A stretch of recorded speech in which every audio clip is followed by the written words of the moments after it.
Bom dia, boa tarde, boa noite, depende do período, do momento que estão vendo esse vídeo. Hoje eu pretendo explanar aqui o último vídeo, a última aula sobre os temas que nós estamos discutindo na apostila do segundo semestre. Torno a dizer que as discussões aqui elas são apenas para auxiliá-los na confecção dos exercícios propostos pela apostila, compreende? Então, eu tenho que resumir, é até mais difícil para mim, porque eu tenho que resumir de forma muito grotesca, infelizmente, uma série de conteúdos que seria de extrema relevância para nós estudarmos. Por exemplo, iluminismo é um tema aí que daria para trabalhar durante um mês, porque tem muitas discussões para serem feitas. Revolução Americana é tema também aí para umas 3, 4 semanas também, né? Então eu peço desculpa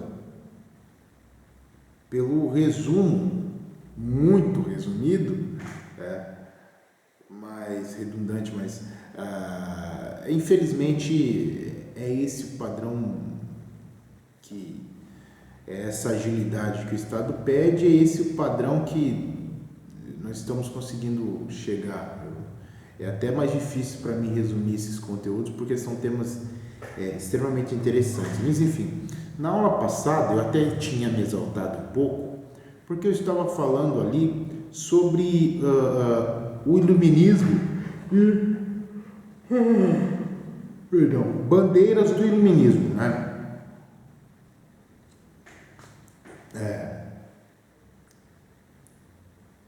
Ciência, razão, ciência, humanismo, progresso. Eu tinha tratado de duas, né? Duas que se opõem frequentemente, veementemente àquele dogmatismo religioso existente na Europa por séculos.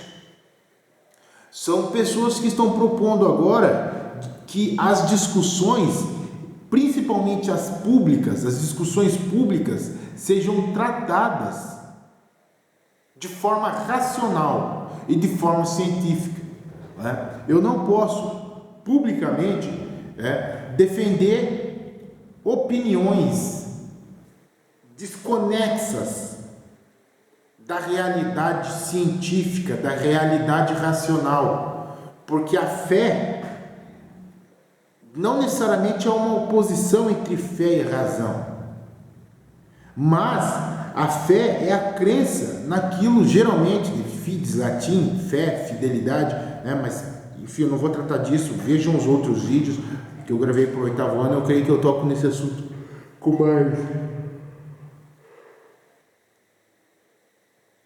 mais atenção. Mas fé é a crença naquilo que você não consegue ver. É o contrário na razão e na ciência, mas principalmente na ciência. Você tem que argumentar com base naquilo que você consegue comprovar. Então, esse tipo de bandeira levantada se opõe a todo o dogmatismo, todo o misticismo existente na Europa por séculos. Outra bandeira, que é a que eu me exaltei um pouco, que só voltando para dar um exemplo disso que eu estou falando aqui, da defesa da razão e da ciência no ambiente público, visto que havia diversas guerras religiosas na Europa, tantas cruzadas. Está difícil. Tantas cruzadas como as guerras entre protestantes e católicos, eles defendiam uma espécie de laicidade. Como assim? Tá bom, você pode ser religioso com a sua crença, tranquilo. Só que o Estado não pode ser partidário de uma religião ou de outra. O Estado não pode patrocinar o conflito para um lado ou para o outro. Né? Então, por exemplo, recentemente foi nomeado o novo ministro da Educação. Em comparação com aquele imbecil que estava anteriormente, né? Creio que qualquer coisa seja melhor que aquele lunático que estava anteriormente, o Abraham Weintraub, aquele escroto, né? Uma pessoa de pouca capacidade cognitiva, né? Um homem de capacidade reflexiva muito limitada, deve ter ali uns 10, 12 neurônios que não se comunicam entre si, mas enfim. E aí foi assumir um novo ministro e ele é um pastor. Ele é um pastor. E a mídia já começou a cair de pau em cima do novo ministro, né, pelo fato dele ser pastor. Pegaram algumas falas dele dentro do ambiente religioso e falaram: olha, isso aqui é o ministro da Educação, isso, aquilo. É bacana você mostrar o sujeito, mostrar as suas idiosincrasias, né, como ele se comporta. Isso daí é papel da mídia fazer. Só que eu creio que está existindo um ataque à pessoa desse senhor, desse novo ministro da Educação, pelo fato dele ter falado algumas coisas pouco racionais nos cultos religiosos que ele dirigia. Está havendo um certo descontentamento prematuro, porque o cara ele pode falar aquilo que a sua fé pede, que as suas crenças pedem que ele fale dentro do ambiente religioso tranquilamente. Até agora ele não falou nada daquilo no ambiente público. Então é quanto ao ambiente público que nós devemos nos atentar, não é? Publicamente ele jamais impôs a religião dele. Pegou e falou: agora todas as escolas vão ter que fazer assim, assim, assado por causa da minha religião. Não falou isso. Então, ao meu ver, uma série de críticas descabidas a um senhor que até agora pouco falou, que até agora pouco sabemos, né, só pelo fato dele ser um pastor. Né? Não, ele pode ser pastor, mas não necessariamente ele vai gerir o MEC como um secretário, não, como um ministro da educação, como um pastor. Há coisas divergentes, e é isso que basicamente correntes e ministros pregaram, né? Dentro do ambiente estatal,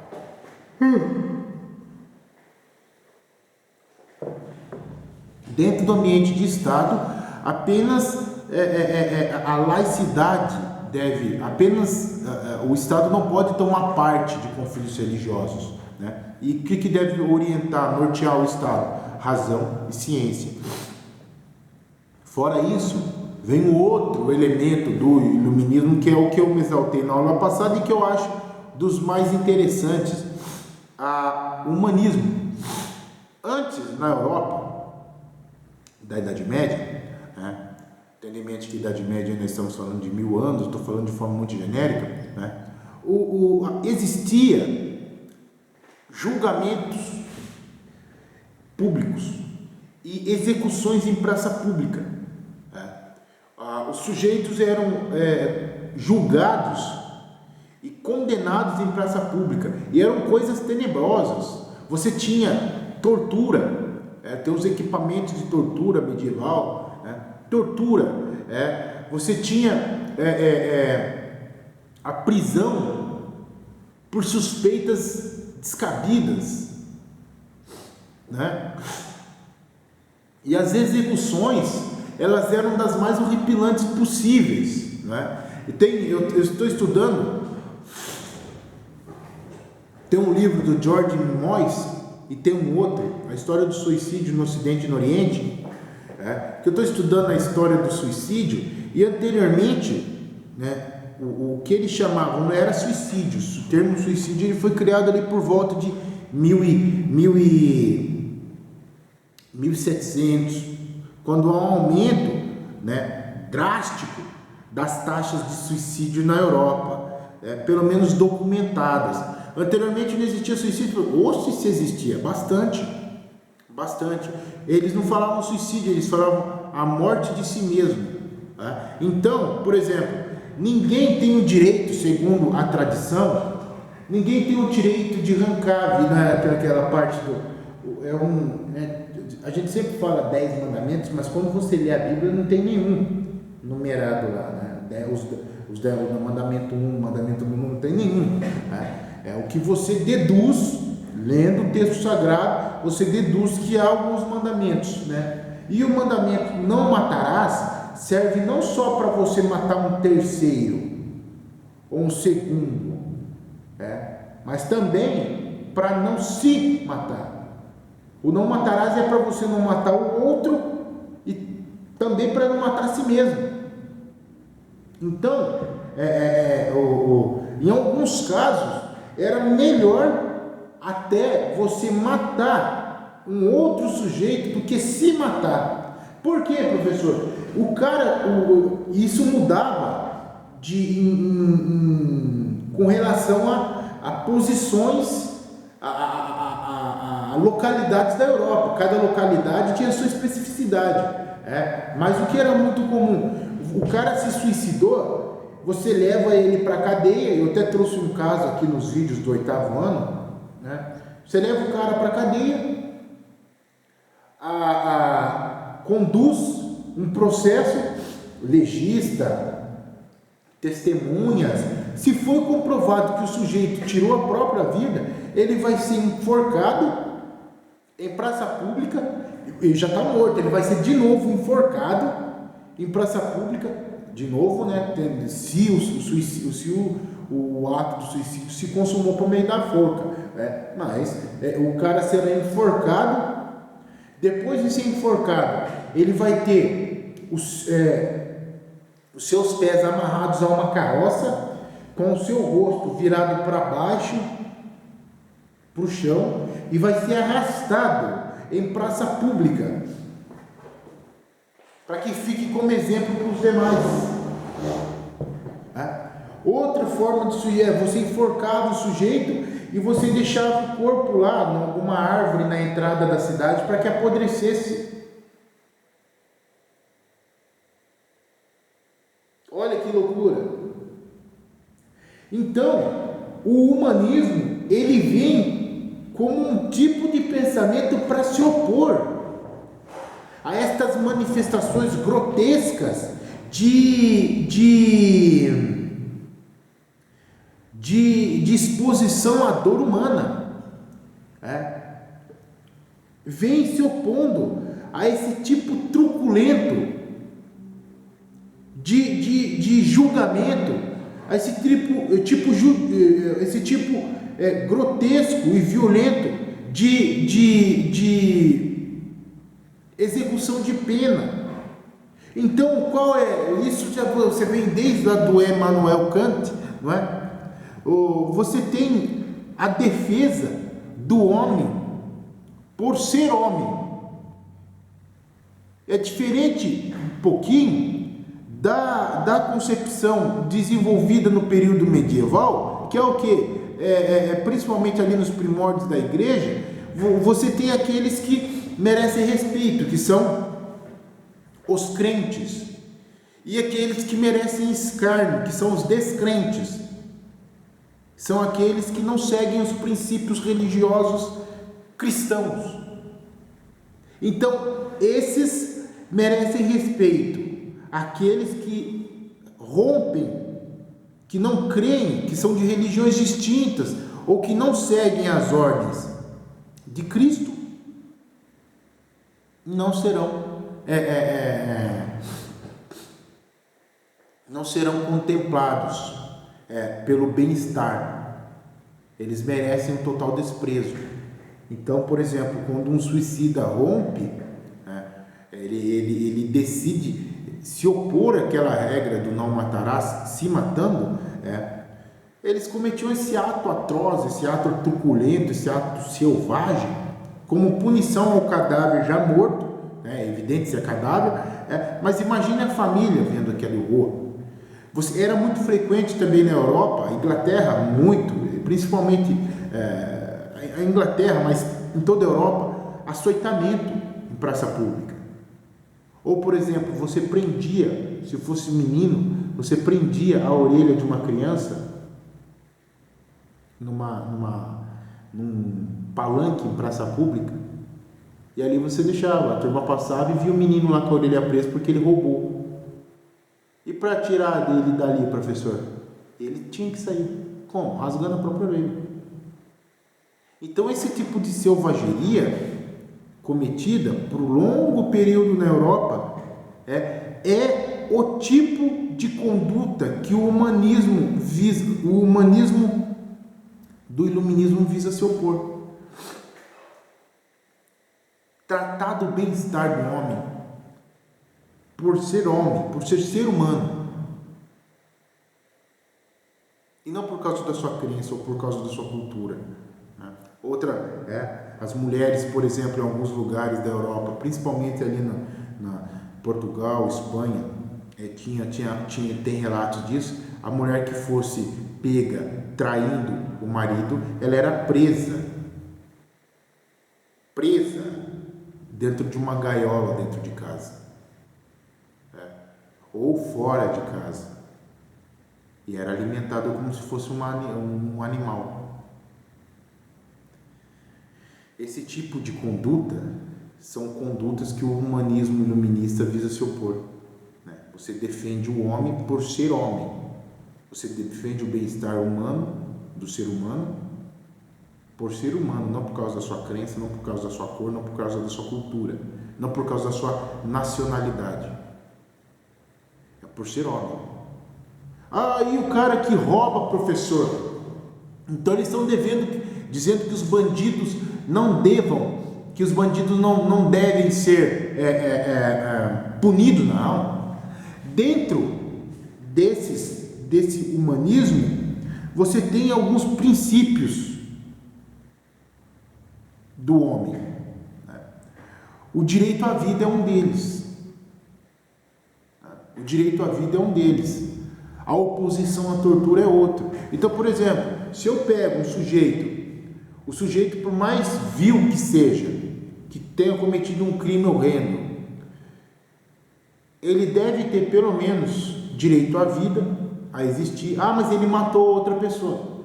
Não interessa. E olha como há uma diferença. Uma coisa... Deixa eu terminar de explicar, peraí. Mas ele matou um sujeito, não interessa. Ele deve ter direito à vida e não deve ser torturado. Não deve. Por quê? Porque ele é um ser humano. Só por isso. Mas ele não agiu como ser humano, ele matou. Tá. Uma coisa sou eu, por exemplo, pela ira. O cara vai e mata um ente querido meu, e eu pela ira vou atrás do cara e mato o cara. Tá bom. Para a justiça de um crime, eu cometi outro. Para a justiça, não sou eu que devo fazer isso. Quem deve fazer isso é o Estado. Isso está lá em Thomas Hobbes, o Leviatã. O Thomas Hobbes escreve que o Estado ele deve existir para que não haja o conflito de todos contra todos, a guerra de todos contra todos. Por quê? Porque caso o Estado não exista, quem vai mandar? O mais forte. O mais forte manda. Você vive sob a tirania do mais forte. Da mesma maneira que se o Estado não existir, eu posso matar aqueles que não gosto. Se eu posso fazer isso com aqueles que eu não gosto, também podem fazer comigo aqueles que não gostam de mim. Entendeu? Então deve existir o Estado como um órgão que tem um monopólio da força, uma estrutura mastodôntica que nos protege de nós mesmos, nesses conflitos, que media esses conflitos. Está lá em Thomas Hobbes. Uma coisa sou eu me vingando, outra coisa é o Estado fazendo isso daí. O Estado não pode fazer isso daí. O que deve nortear o Estado para os iluministas? O humanismo. Ah, professor, eu acho isso daí incorreto. O problema é seu. Isso tenta se opor às atrocidades do período medieval cometidas. Muita gente sendo torturadas por crimes banais, como por exemplo a exposição de uma opinião ou a exposição de um pensamento distinto da Igreja Católica, pessoas sendo torturadas e queimadas na fogueira. Então esse tipo de pensamento humanista, ele visa romper com essa atrocidade existente por séculos. O Estado não pode patrocinar a selvageria. O Estado ele deve proteger o homem por ser homem, independentemente se ele é criminoso ou não. É um dos tipos de pensamento, é uma das bandeiras levantadas pelo iluminista. Ah, puta, mas o cara pegou, ele matou, ele assassinou, bacana. Isso desperta em todos nós raiva. Mas o Estado não pode agir assim. O Estado não pode agir por raiva. O Estado tem uma série de leis que qualquer juiz deve seguir, por mais repulsiva que seja outra pessoa. O Estado ele deve resguardar e deve proteger e assegurar tanto os direitos quanto as punições. É o Estado que deve fazer isso. Igual aqueles desgraçados que pegaram um menino roubando bolacha e açoitaram o menino, chibatada. Não é você que deve fazer isso, é o Estado. Se você faz isso, você comete crime. Porque na visão do Thomas Hobbes, nós cedemos parte da nossa liberdade de agir com as próprias mãos, para que o Estado haja por nós. Esse é o pensamento do Thomas Hobbes. Quem for fazer direito vai ler muito esse cara. Nós cedemos a liberdade, nós cedemos nossa liberdade de agir com as próprias mãos para que o Estado faça por nós. Assim, a mesma forma que eu poderia agir com as próprias mãos, poderiam agir comigo. Agora não. Agora você tem um Estado que não só pode te assegurar, te defender, mas também pode punir uma pessoa que te ofendeu. Enfim, humanismo. Creio que esteja claro. Pelo menos eu tentei explicar da melhor forma possível. E o quarto é o progresso. Havia a crença, e diferente do período medieval, onde havia uma esperança na vinda de Cristo, e que o mundo iria acabar sempre no próximo ano, sempre num curto espaço de tempo. Aqui nós temos um alargamento do tempo, segundo Reinhard Koselleck. Aqui você tem a crença no progresso, de que adotando um discurso racional, adotando um discurso científico, adotando um discurso humanitário, a sociedade conseguirá alcançar o progresso. Que tipo de progresso é esse? A paz. O homem sofrerá menos. O homem terá menos dificuldade. Ou seja, seguindo essas três bandeiras, você consegue a segunda, que é aquela que todos devem visar, o progresso da humanidade. É a crença de que o homem, ele pode mudar o mundo. O homem, ele pode mudar a sua condição de vida por meio das suas condutas, por meio de condutas seguindo a razão, a ciência, o humanismo. Ele consegue transformar sua realidade, seja a nível nacional, seja a nível pessoal. Tem um romance Madame Bovary, do escritor francês Gustave Flaubert. Você tem o personagem o Holmes.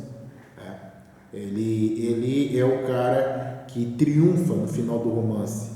Aqueles que são o Charles, que é o marido da Madame Bovary, que é inerte, uma massa céfala, morto, não faz nada, só se estrepa. A Madame Bovary, que ela é impulsiva, ela age com o coração e não com a razão, também só se estrepa, acaba se suicidando no final do livro. Quem que triunfa? Aquele que segue a ciência, aquele que segue a razão. Então, esse ideal de progresso é a crença de que o mundo pode ser transformado mediante ações humanas, mediante condutas humanas. Não é esperando a vinda do Cristo Salvador, não é especialmente orando para que Deus transforme a realidade. Não, é por meio de ações. Havia a crença no contexto medieval de que, se Deus te fez pobre, você vai ser pobre pro resto da vida, porque se Deus te fez assim, quem é você para alterar sua condição de vida? Agora, aqui no contexto iluminista já é diferente. Não, se você nasceu numa dada condição, você pode mudá-la, sim. Você pode alterá-la, sim, desde que você siga esses princípios: a razão, a ciência, o humanismo. E uma sociedade pode prosperar também. Ah, não, mas os negros são descendentes do filho que viu Noé nu, professor. Eu já vi alguns idiotas falarem isso daí, né? O Marco Feliciano, o pastor Marco Feliciano, idiota, falou isso daí. Né? São descendentes do filho que viu Noé nu e eles se dividiram pela terra. Havia naquele contexto, antigamente, a visão que existia apenas 3 continentes: África, Ásia e Europa. E esses 3 continentes são frutos dos filhos que viram, dos 3 filhos de Noé, Sem, Cam e Jafé. O filho que viu Noé nu se dirigiu à África. Então os africanos, eles estão na terra para purgar os seus pecados do seu predecessor, do seu antecessor, do seu pai primordial, né? Do seu ancestral primordial, enfim. Não, no humanismo não, calma aí, você sendo negro, seja o que for, desde que você siga esses princípios, você consegue alterar sua condição de vida. Dentro dessa atmosfera você tem os Estados Unidos. Os Estados Unidos, ele se destaca do Brasil por uma série de fatores, mas um deles que eu acho interessante é que lá, desde o início, nesse caso foi favorável, em outros casos, um pouco no século XIX, esse elemento, essa condição dos Estados Unidos vai fomentar racismo, mas inicialmente, agora, a priori, ele vai auxiliar.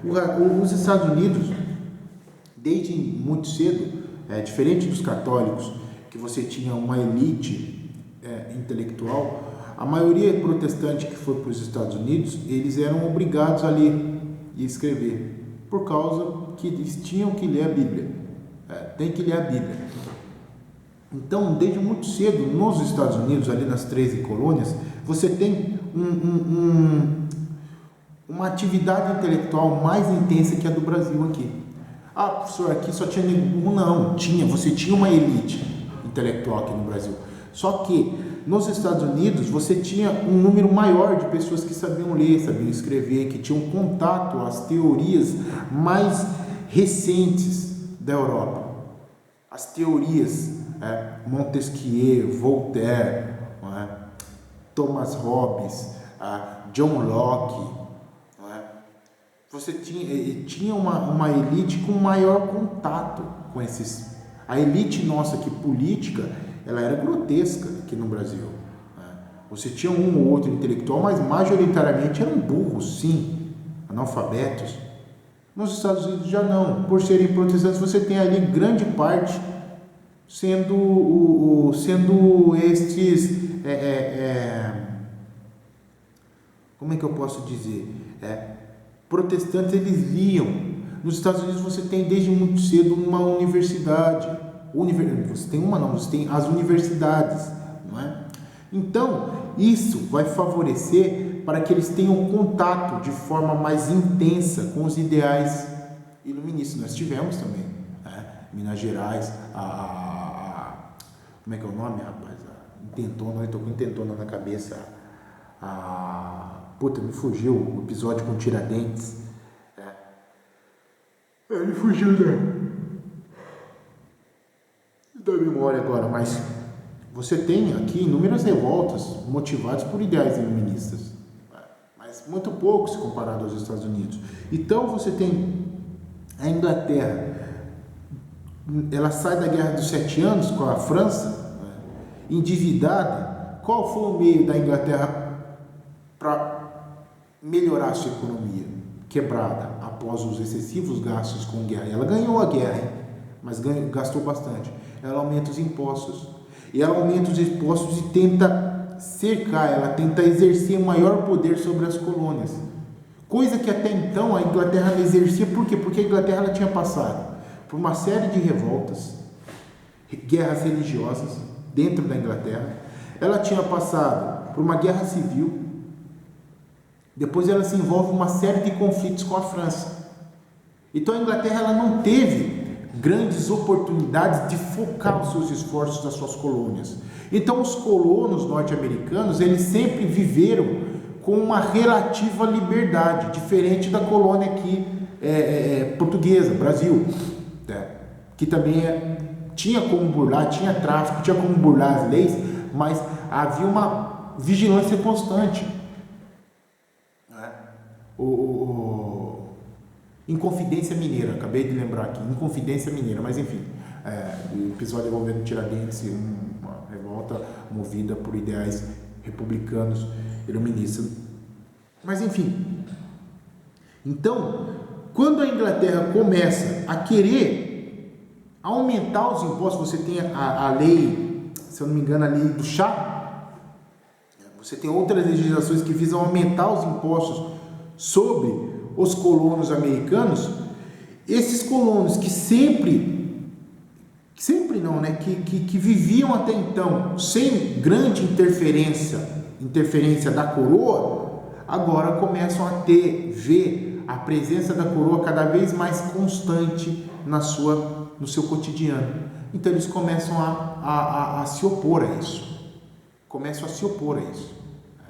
Você tem uma série de manifestações de descontentamento, né?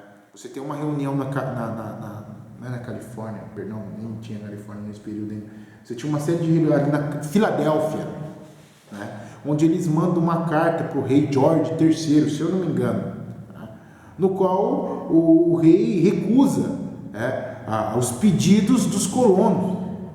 Vendo a recusa do rei e vendo o rei aumentar o número de soldados na colônia, né, prevendo já um levantamento armado, os colonos decidem se unir, declarar independência norte-americana em 1776, se eu não me engano, né? E você tem uma série de conflitos ali que vão perdurar até 1781, 1780, né? Eu poderia destrinchar de forma mais clara a Revolução Americana, né? Mas você tem ali, você tem o primeiro Estado dentro de uma série de monarquias, o primeiro Estado republicano moderno. Você tem uma república federativa, você tem uma federação, cada Estado é uma federação, e esses 3 Estados formam os Estados Unidos da América. Essas 13 federações, esses 13 estados formam um país, né? E ali que está uma coisa interessante. Além da Constituição e da Carta de Independência, né? A Carta de Independência norte-americana possui fortes vínculos com o iluminismo, né? Você tem ali como é que eu posso dizer? Você tem ali o primeiro primeira organização de Estado que se opõe à monarquia. Porque até então a monarquia, os reis tinham o direito divino de governar, não é? Por que existe o rei?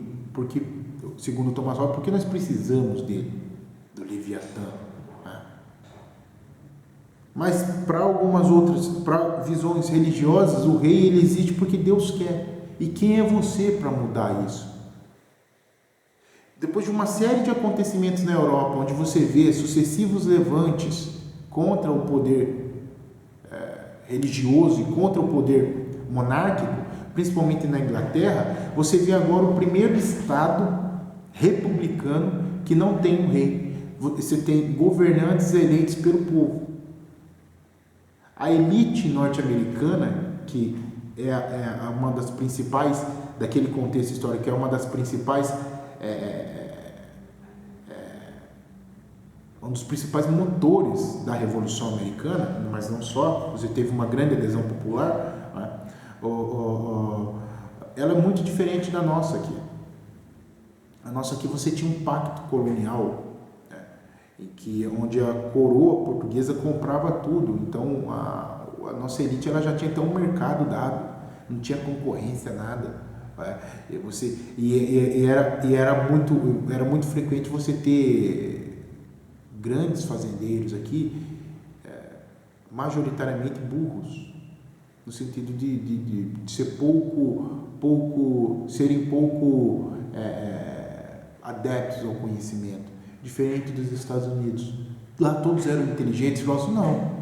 Só que lá você tinha ali conceitos iluministas enraizados já, ou impregnados, para ser mais específico, dentro de uma sociedade, dentro de um grupo, de um conjunto de pessoas, de líderes, de elite, de um conjunto da elite. Mas eles continuaram tendo escravo, continuaram, até 1961 até 1964, se eu não me engano. 1861, 1864, se eu não me engano, que é a Guerra de Secessão. Continuaram tendo, né? Mas você vê ali já um primeiro Estado moderno. E você tem ali dentro pessoas que se opõem ferrenhamente à escravidão. Não de início, mas posteriormente você vai ter grandes abolicionistas nos Estados Unidos. De forma muito, muito resumida, é isso que eu gostaria de passar para os senhores. O que os senhores vão fazer agora? Os senhores vão resumir as aulas, creio que seja simples, e vão fazer as atividades da apostila. Qualquer dúvida pode entrar em contato comigo. As datas, eu vou colocar no grupo lá uma data bacana para que os senhores não fiquem sobrecarregados com muita lição. Mas de forma muito resumida essa é a aula, são as aulas, são os temas, tratei de forma muito superficial. Caso tenha dúvida, mande mensagem que eu tentarei ser o mais preciso possível. Eu demoro para responder, mas respondo, tarde mas não falo. Mandem lá mensagens que nós vamos conversando e eu tento esclarecer as dúvidas que eventualmente os senhores possam ter. É isso, boa tarde, bom dia ou boa noite a todos.